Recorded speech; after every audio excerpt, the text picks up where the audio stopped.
go. You guys ready?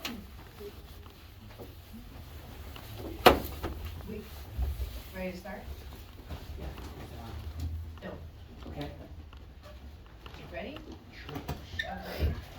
It is 6:04. The Public Works and Public Safety Committee has come to order. Councilor LaFosse, Present. Councilor Katz, Present.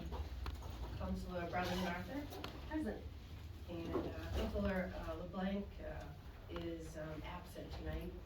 Hopefully maybe Councilor Dunn will be here. But we do have a quorum. I will open the meeting up to anyone who would like to nominate someone to chair the meeting. I nominate Councilor LaFosse. Thank you. I second. Okay. Anyone else? Everyone in favor? All in Aye. favor? Aye. Okay. Chairman LaFosse, you may, we have two tabled first we have minutes from 3/7. So yes, we have the minutes of 3/7. I'll entertain a motion for approval on the minutes. I second. All those in favor? Aye. The minutes have been approved.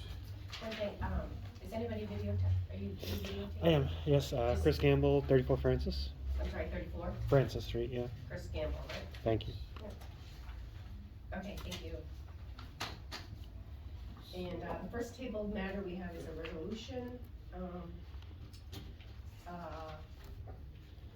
named Upper Moody Street Power Infrastructure Accountability Resolution. Correct. Someone like to take it off the table? Go ahead. I'd like to make a motion to take that off the table.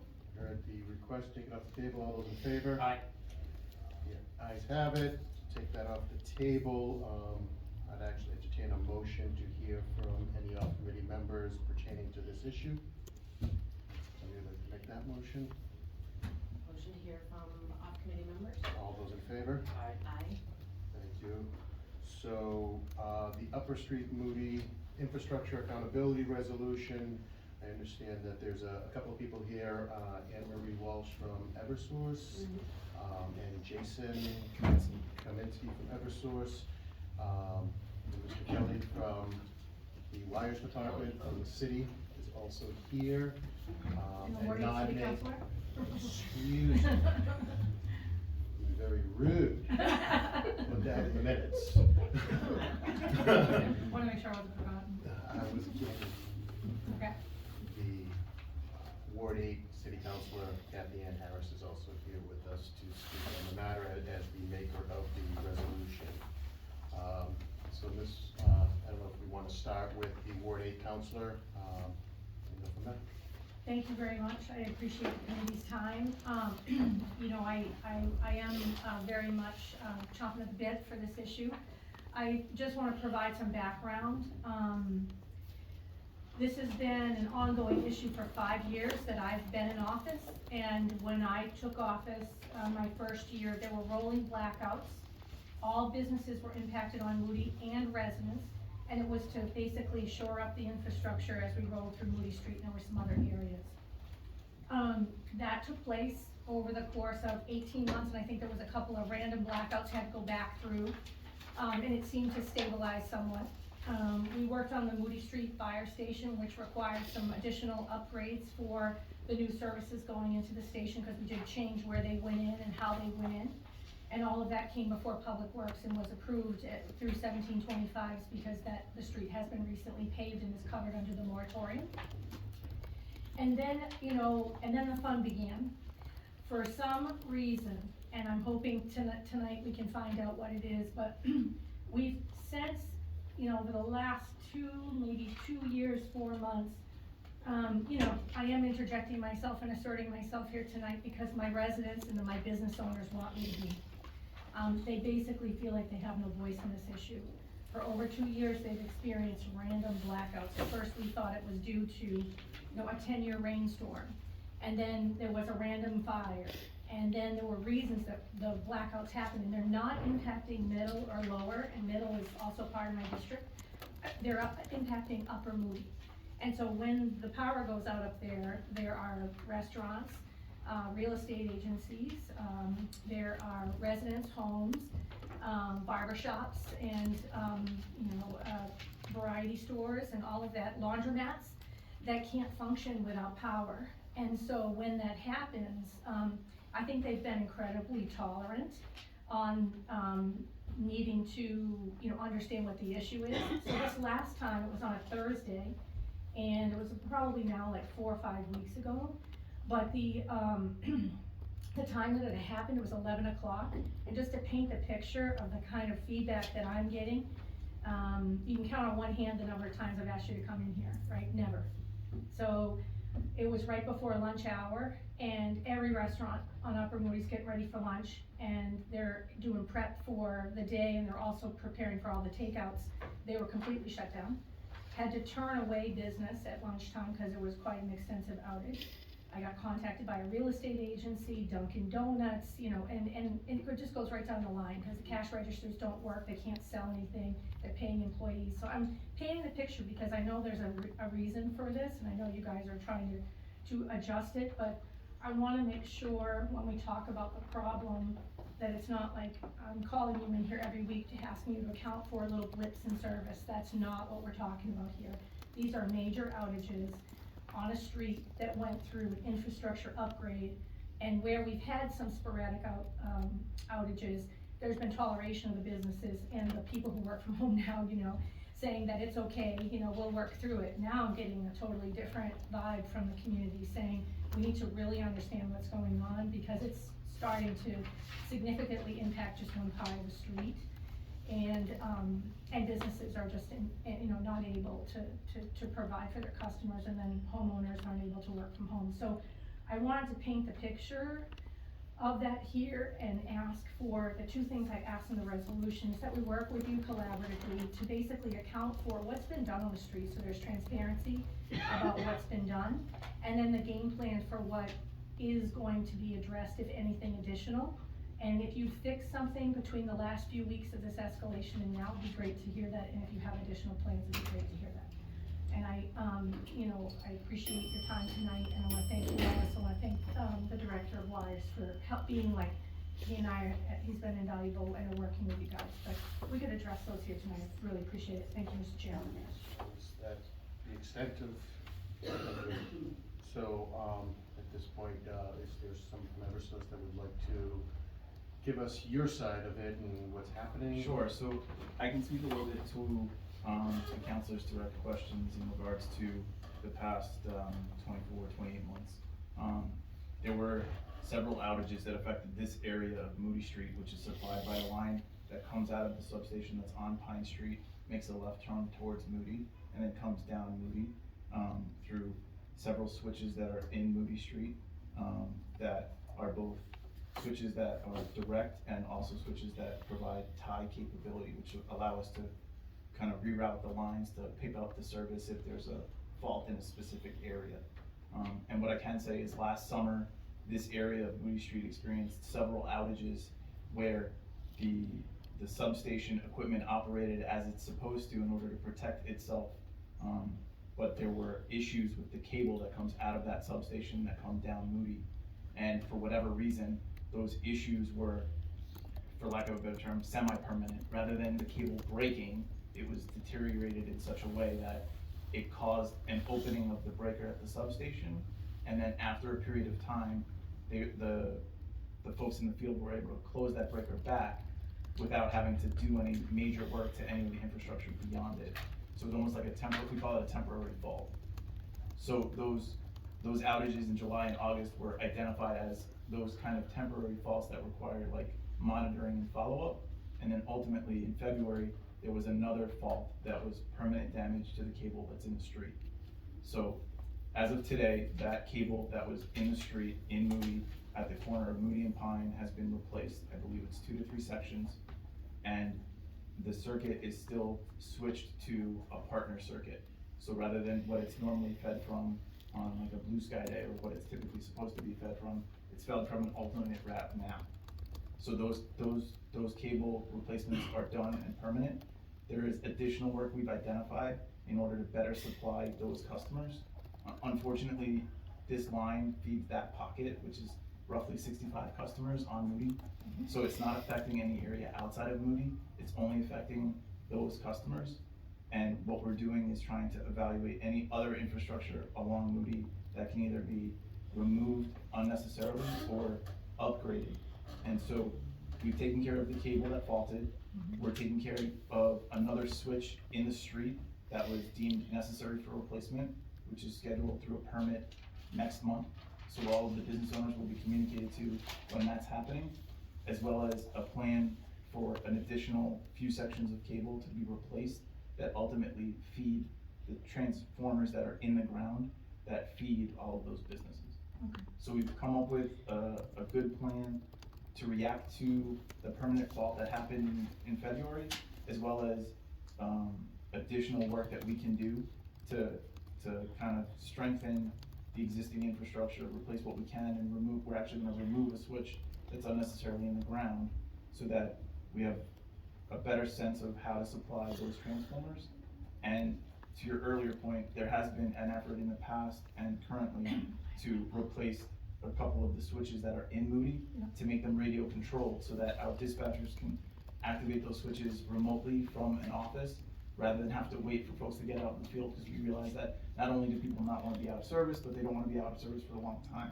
So we're doing our best to replace switches that we can that allow us to do that kind of control from the back office, to move people from one line to another, to isolate those faults. Unfortunately, in the underground, it's very difficult to determine what could be the cause of an outage, right? Unless you're seeing broken cable, it's hard to detect and it's hard to see, so those type of outages take a longer period of time.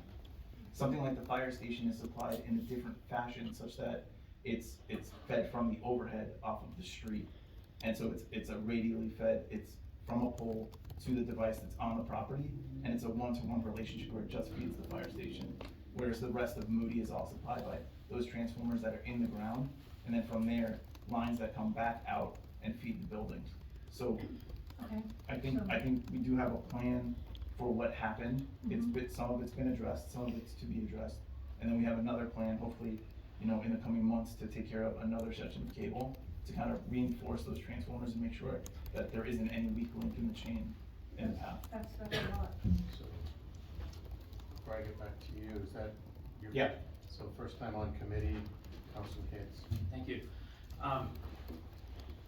So just to add a little color to it, as you know, main streets throughout the state are gone.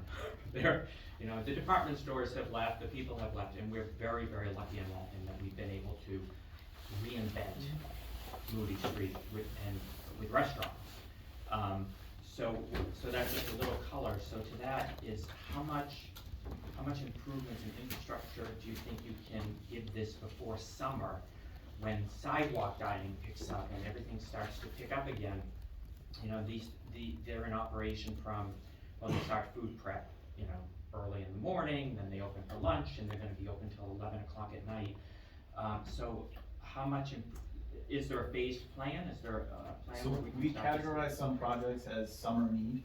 So essentially, the cable that needed to be replaced has been replaced, that's complete. The switch that's gonna be replaced has a permit in the middle of April. So by the end of April, the forecast would be that switch is replaced. Okay. And then additional sections of cable that we've identified will be summer needs. So the idea being that we've expressed to our operations folks that we want that done before June. Okay. So that's the current timeline for now.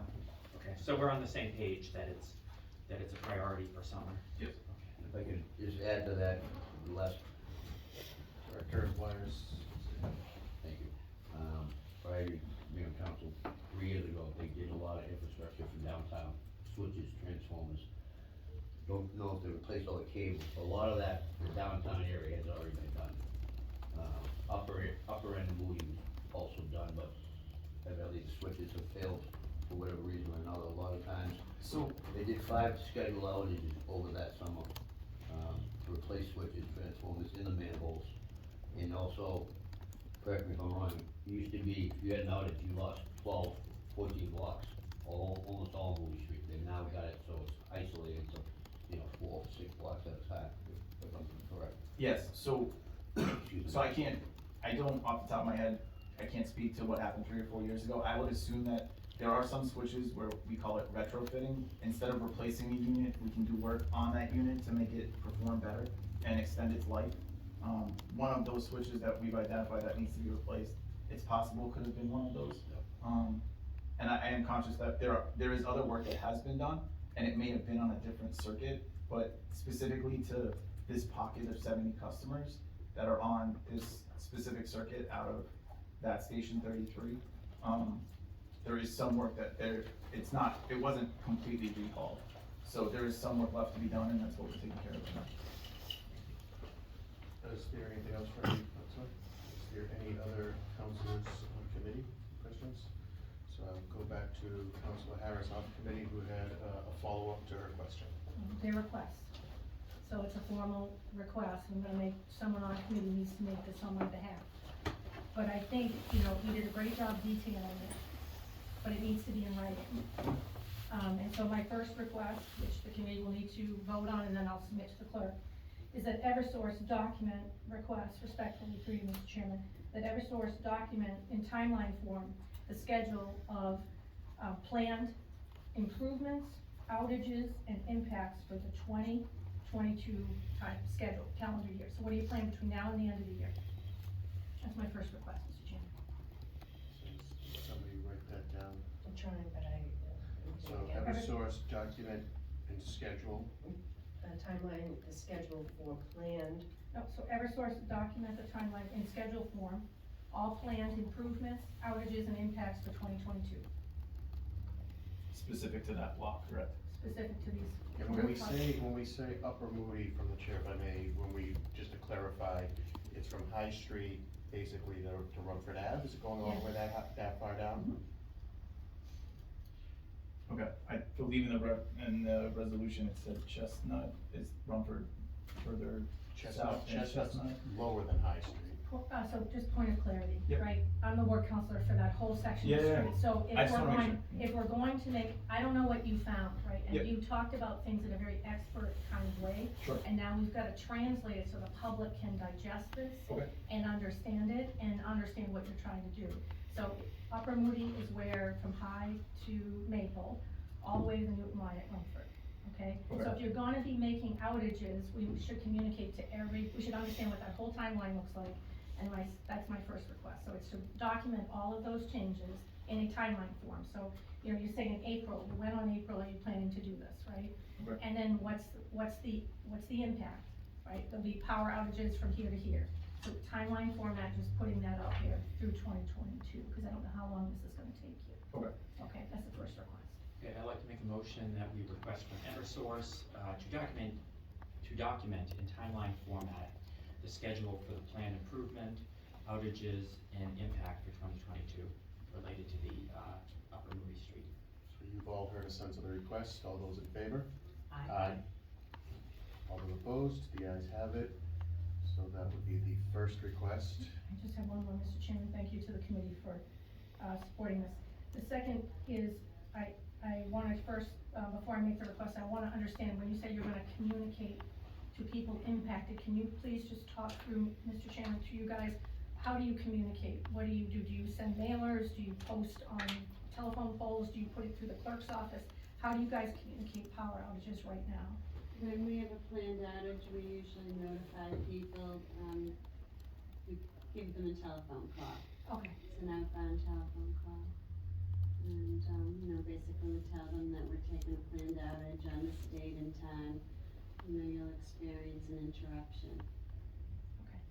So with that said, through you, Mr. Chairman, the second request is that based on that timeline that Eversource documented, that they also document their, communication schedule and the method of communication, so that it's very, very clear and that those be given back to the council, distributed to all 15 members. Thank you.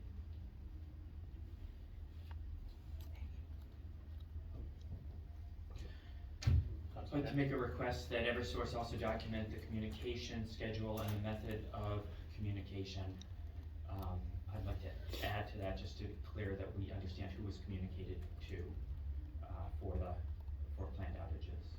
And you'll put that request in writing just for the clerk if she doesn't have it for clarity. You've all heard a sense of the request, all those in favor? Aye. All those opposed, the ayes have it, that request will go through. If I may, from the chair as well, you had mentioned that you have a permit, scheduled for April where the work is to be completed by, say, June. Is there any way, maybe if I have to put it in a formal request, I will, for Eversource to expedite whatever that has to be, because as of May 1st, Moody Street gets shut down for outdoor dining, and the last thing I wanna find out after the fact is that sections of this have to now get moved around, trucks are gonna be in there and disrupt the restaurants that are trying to set up for their summers. You know, we're also gonna start getting into air conditioner seasons and stuff like that, so if at all possible, the permit's going in for April and the work can be done April, early May, that'd be greatly appreciated. I can take that note back to my counterparts in operations to see if that can be done. Mr. I Kelly? just wanna add, as we did in the past, there's no good time to shut Moody Street down, we all know that. Yep. It seemed, last time we went through this, the upgrades, Sunday nights in the Monday morning, midnight to 6 in the morning, 7 in the morning, so I don't know. Cause the businesses, they're open till 1 in the morning, most of them. The breakfast places are there at 3, 4 in the morning prepping for their day. Yep. So, if I can stress it, Sunday nights, if it's gonna do it in 2 sittings to get something done, but So what I can say for perspective is the switch work and the switch work to be done can be done without taking customers out of service. So that's a piece of equipment that we can isolate by way of moving things around. The cable itself can be run without taking outage. It's moving customers from the old cable to the new cable that would require an outage. And so that will be coordinated through the operations folks, knowing the sensitivity of the area and the timing, through Anne Marie and whatever other needs necessary in order to get that scheduled out. So I wouldn't foresee multiple outages. Obviously, each outage is communicated and the scope of work for each outage is identified, but, as far as I'm concerned, the permit work that's going and already scheduled may not have been communicated to folks because they won't be out of power, but the cable work that we've identified at the tail end to the transformer can be done and not cut over until an outage being scheduled. Are there any other questions, comments, concerns from the committee? I'd like to thank Eversource for coming in and providing that expert information, and we're looking forward to working with you and getting it resolved. Thank you. Thank you. At this point, I'd entertain a motion to put this back on the table. Second motion? Somebody could make that motion for me. The motion to table this. Seconded. So, all those in favor? Aye. Aye. Back on the table. Thank you both for coming in. Mr. Kelly, thank you for coming in as well. Request consent. Thank you very much. There's another item that isn't on our docket for tonight, but there's a request, and I would entertain a motion if somebody would take the item from 510. Improvement of River Street Crossing resolution off the table, that'd be appreciated.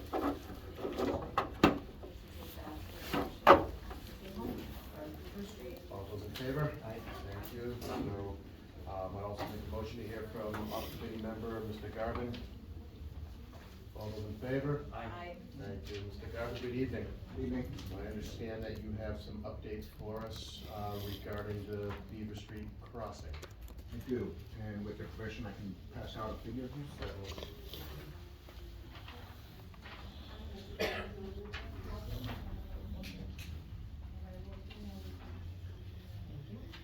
This is just a figure taken from Google Earth of Beaver Street and the railroad crossing. Okay? The top of the page is looking east. So the bottom of the page would be Waverly Oaks, and continuing off the page to the top would be towards Warren Street. So Mike Chasen and I met with representative from the MBTA out here, kind of talk about what it would take to upgrade the pedestrian crossing here. We just walked through the features that you see here. Starting on the bottom where I say end of the existing sidewalk, that's where the sidewalk ends today. I know the rail trail is gonna come here and extend that a little bit. It's not gonna extend all the way to the tracks, but, they will extend that piece a little chunk there. But to upgrade this, the sidewalk would have to be extended all the way to the tracks. A new type of crossing across the tracks themselves, in between all the rails, it would be something. And then continue across the driveway here for, and I forgot what the number is, for that office. 110, I believe it is. Yep, okay. So it's not as straightforward as it sounds. It's pretty extensive. So the railroad has a lot of standards that would have to be met. Number one, there has to be a gate that extends down across the sidewalk on either side of the tracks. And what we learned is we can no longer just add that pedestrian gate to the existing vehicle gate, you know what I mean, on the other side. That's no longer meets the standard of the FRA. I know we do have, I think on Moody Street, that exists today, but that's grandfathered. So anyone that's grandfathered is allowed to remain. But this would be a new installation, so it would have to meet the current standards.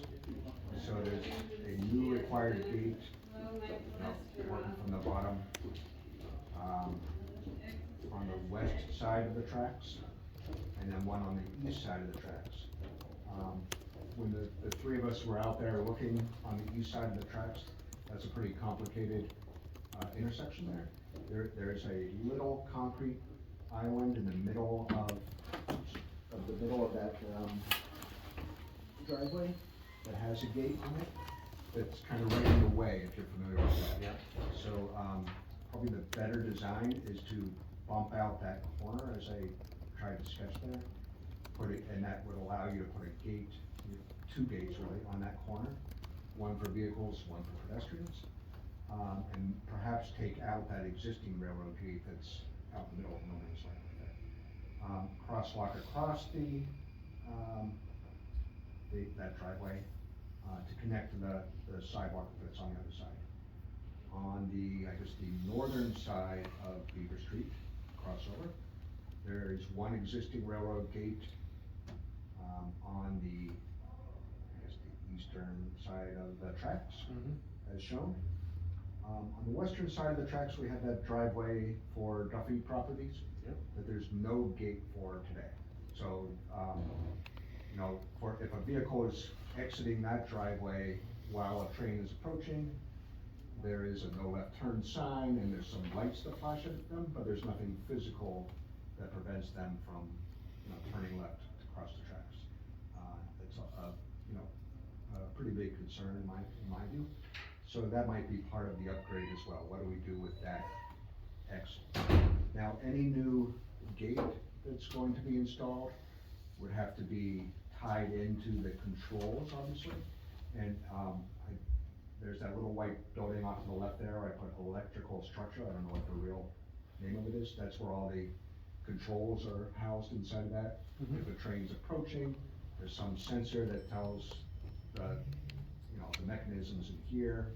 Gates have to be lowered, the lights have to be flashing. If we're installing new gates, the person from the MBTA wasn't aware of the conduits that exist under the road. Can that fit new wiring in it, or do we need to trench and install new conduits? That would have to be investigated to see what would have to happen.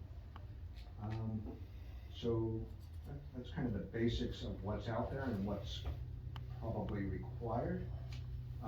Given the complexity of it, it's not as simple as just pouring some cement, obviously. It would probably be wise to hire a design consultant to really investigate what's out there on the ground and everything and design this right. It does have to be approved by MBTA and Keolis, on stamped plans before it could go out for construction. I don't have a firm idea of what the actual total cost would be, but it's probably pretty pricey to do all that. Ken, That's the summary. is there anybody on committee with questions? Question. Councilor Bradley MacArthur. So, when you first mentioned the extension that's gonna happen, at this first gate, so it's not only the pedestrian gate that has to go in, but it sounded like there's some kind of material that has to be put in on the ground, on the sidewalk as well, So on which location?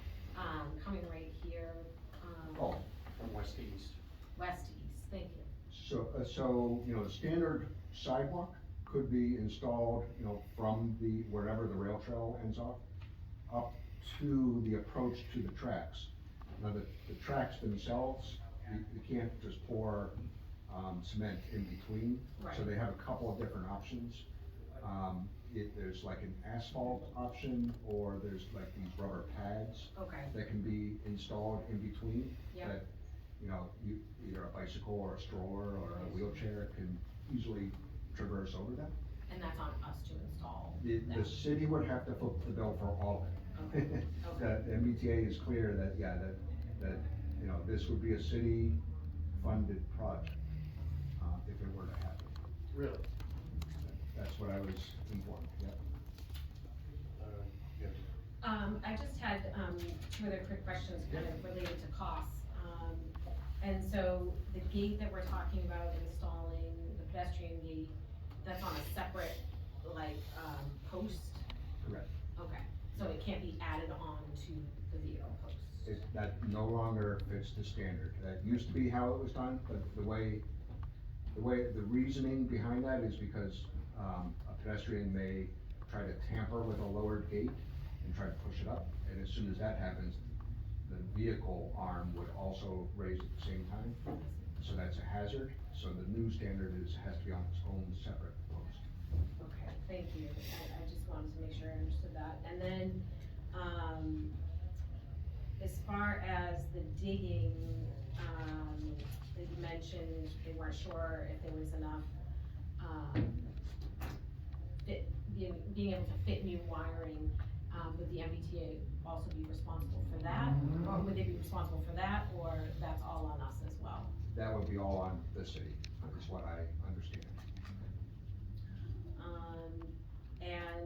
Sorry, one last question, with the design consultants, could we use, the design consultants that we used for the crossings? For the When we had the medians? issues, with the crossings So, last year? yeah, we did have a, design consultant for the medians, Yeah. for designing all that. I don't know if there's enough budget remaining in that particular contract, or if that could be extended. They're a fantastic consultant, they know railroad crossings very well. Either that consultant or a similar one would do a great job. Great, yeah, I was just thinking for sake of efficiency, so that, since we have to go through an approval process, using a similar vendor. That's all my questions, thank you. Is there anybody else on committee? If I may, from the chair at this point then, Mr. Garvin, thank you. Just a couple of quick questions. How far from the edge of tracks out does the MBTA own? Roughly? I don't know exactly, but 10 feet? I think it's more like 50 feet is my guess, yeah. From edge of track out, they own about 50 feet. That probably, although I'm just And I kinda think guessing. that's quite significant. I mean, 50 feet is probably the length of this room from wall to wall that they own on either side. I'm just having a tough time. It's a safety issue. We have a rail trail that is going to be $9.3 million rail trail that's going to be connecting us from Belmont to Weston, which is going to invite all the people that you mentioned as far as baby strollers, wheelchairs, little kids on bicycles, rollerblades, people walking from the east side of the track, which gives us all of the Warrendale neighborhood, as well as people from Watertown coming in. But yet, the railroad is looking to put their safety crossings on us. But yet, we're not allowed to do anything in that 50 feet without their permission, because it's theirs. So I guess my question is, are we able to push back on Keolis, who's a French company, or the MBTA, which is Mass Bay Transit Authority, to say, listen, you have a safety concern? Last month, we had an issue over on South Street where the machine got hit by the train. Nobody got hurt in that case. God forbid somebody gets hurt, whose liability is it? So I'm not a lawyer to know So, yeah. specifically the answer to that question, but I share your concern, greatly. You know, from the railroad's perspective, you know, they would say the rail here predates the road. You know, the rail was here 100 years ago or something. The road, the city built the road, the city's responsible for that type of, you know, hazard and protecting that hazard. Now, that's not to say it can't be negotiated. So I think it's worth trying, that the city approaches and sees if MBTA can foot the bill or share costs or whatever can be done. You know, that's probably negotiations that happen on the executive level of the city, something like that, but, it's worth trying. I honestly think it's a case of if you don't ask, you don't get. Our 3 railroad crossings predated the safety improvements that we had to do. But yet they came back and said, well, sorry, you have to do them now, or else we're gonna blow train horns through your city at all hours of the night. And we did it, but the MBTA is a business. And they have right now a crossing that isn't safe for anybody. I honestly think we need to, you know, as a counselor representing 65,000 people, as a member of the finance committee, I don't think it should be on the city to foot that bill and say, well, you know, it's your track and I'll do it. You know, that's the first question. I mean, obviously I'm assuming that all of this red marks is all kind of hypothetical right now. It's kind of your best guesstimate, you and Director Chasen, as well as the MBTA. So there really isn't digging into further as far as, you know, are we encroaching on 110 Beaver Street's property and their opening, Right. And things like that. So, I mean, I think I'll leave it at that. I'm not gonna dig further into this at this point in time, because it is just kind of a first pass. I think we should, as a city, as a committee, if it means at a later date, inviting maybe somebody from the MBTA, I don't know what the likelihood of that is, or Keolis, or somebody to come in and say, you know, this is what's happening in that area, and we're not paying. We're not paying 100%, we'll come up to a mutually agreed upon, number. But yeah, I mean, I thank you for your efforts and clarifying this. I noticed that Councilor Katz has, I'd just like to add to what Councilor Fossey was saying. We're lucky on South Street because there's a stop there, and the train is going 10 miles an hour. I've commuted on this line for about a year into Boston. There is no stop here. The train is cruising, and I like to stand in the locomotive because I'm a train buff, and I would be up there with the guy cruising at least 50 miles an hour. And train engineers aren't like drivers. They get to look around a little bit because they stay on the rails. So it's such a wide crossing here. It just escalates elevates the need for a very safe pedestrian crossing here. This is a very high, one of the highest speed portions of the line. That to your point, that they bear some more responsibility for.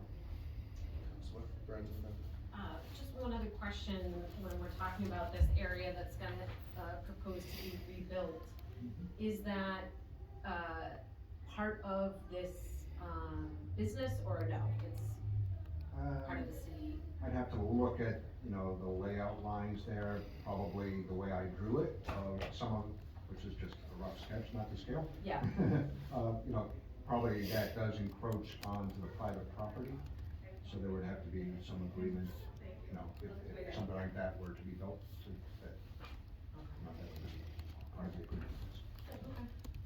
And then just one last from the chair again, like I said, as we're short numbered here in committee tonight. Mr. Garvin, is there anything further we can do, because in classic government construction standards, we love to do things nice because we do things twice. Sometimes 3 times. And going back to the $9.3 million that has been allocated and the design of the rail trail, I'd hate to see that money spent for a beautiful bike path to be put in and finished. And I can't institute a 1725 on a rail trail, but then to have somebody come back and say, well, now we've decided that we're going to redo the intersection after the fact. I mean, if we could somehow try to coordinate this, if at all possible. I mean, I know you're saying it's kind of like a Herculean effort with MBTA and Keolis and stuff, but I'd hate to see us do one thing, invite more people to the area, and then somebody, you know, in a higher pay grade than us say, oh yeah, there is a problem there, let's fix it now. So I don't know what else you could do, or if the mayor knows people, whatever can happen. I mean, I obviously can't go back in time, but I kind of wish or the city, because the rail trail is basically ending on the south side, the west side. Well, the right side. Yeah. Of Beaver Street, without any thought in the current contract that's gonna be constructed of how to cross Beaver Street, or what to do. If So it literally just terminates on this intersection that we don't know how to get across. Correct, and it hasn't been decided, even on a conceptual level, how to get across. Now, there's gonna be a separate design contract underway on the left side of Beaver Street, up to the Belmont line and beyond. And I assume that contract's gonna decide how to cross Beaver Street. Okay. It might have made sense to include the crossing of the street as part of that the existing design contract. Cause that may have altered what, you know, what path, Yeah. you know, we're about to build.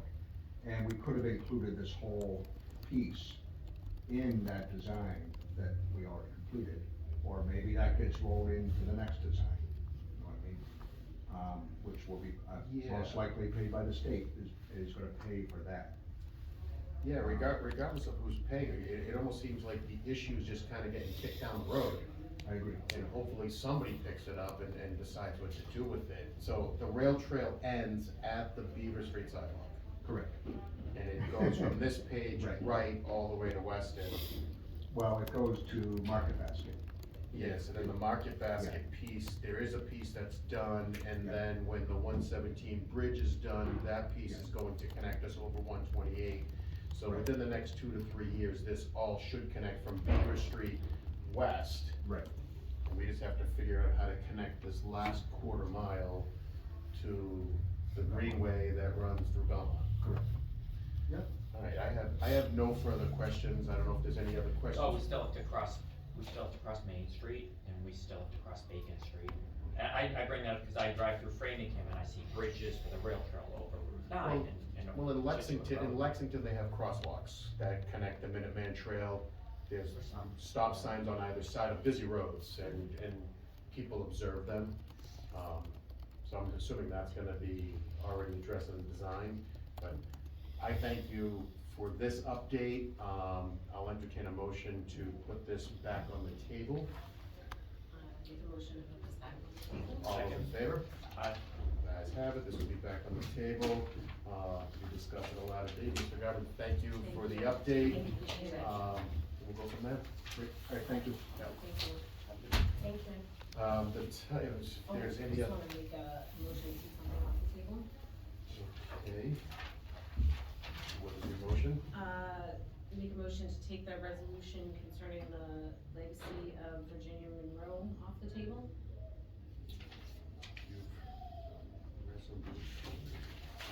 So this was, I think, I just got emailed out, 2 weeks ago. I don't think we were.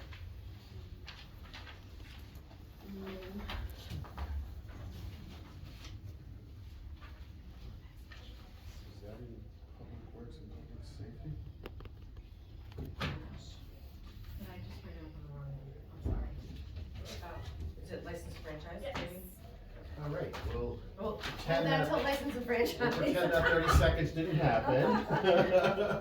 All right, never happened. All right, I don't know what at you're that, talking on about. that note, I will entertain a motion, we tabled that item, that's off the table, if there's nothing further from the committee, Make a motion to adjourn? Second. all those in favor?